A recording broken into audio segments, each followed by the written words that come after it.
जैसे जैसे elements discover होते गए, पीरियोडिक टेबल्स के अंदर बदलाव आते गए. Now we are going to discuss Dobereiner, Newland and Mendeleev's periodic table.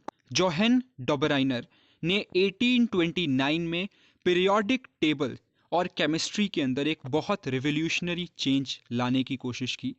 Dobereiner was the first scientist to show the relationship between the properties of elements and their atomic masses.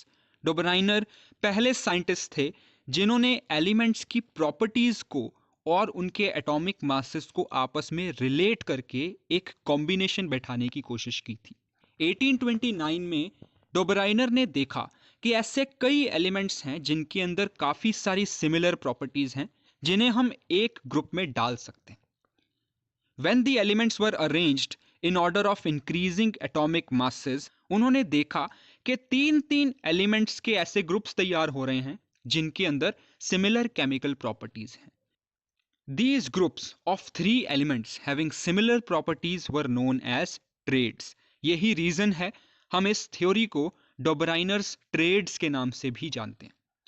The atomic mass of middle element of trade was equal to the mean of atomic mass of other two elements. अब ये डोबराइनर्स trade की theory क्या कहती है? डोबराइनर के according atomic mass of middle element of trade was equal to the mean of atomic mass of other two elements.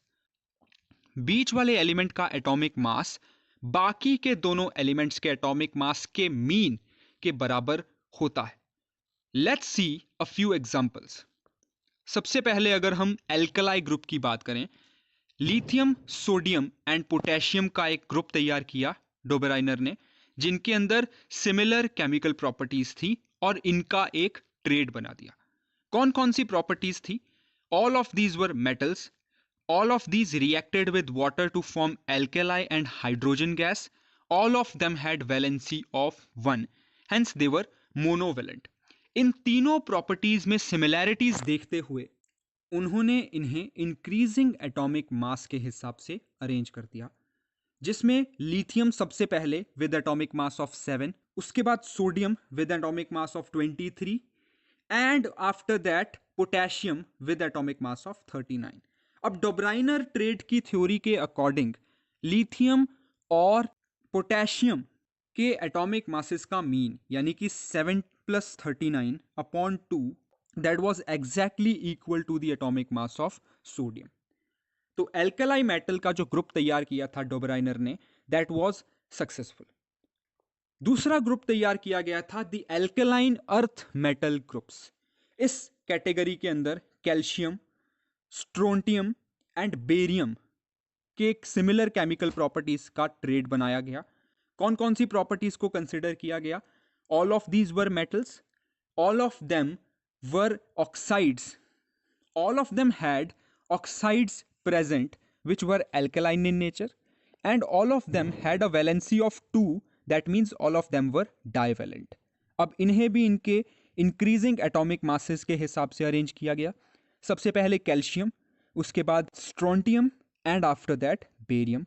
And similarly mean of both the elements was nearly equal to that of middle element. Third group of Dobereiner was known as the halogen group.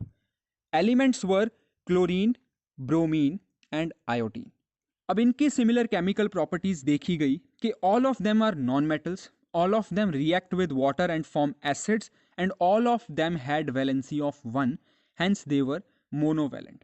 And as usual or mean of the rest of two atomic masses was nearly same to the third one.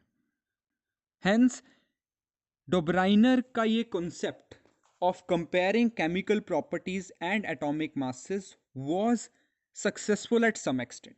लेकिन ये पूरे तरीके से कारगर साबित नहीं हुआ and it had a few loopholes in it. Dobereiner could only find 3 triads. जैसा कि हम ऑलरेडी डिस्कस कर चुके हैं, तब तक 31 एलिमेंट्स डिस्कवर हो चुके थे, लेकिन अनफॉर्चुनेटली डोबराइनर सिर्फ ऐसे 3 ट्रेड ही हमारे सामने ला पाए.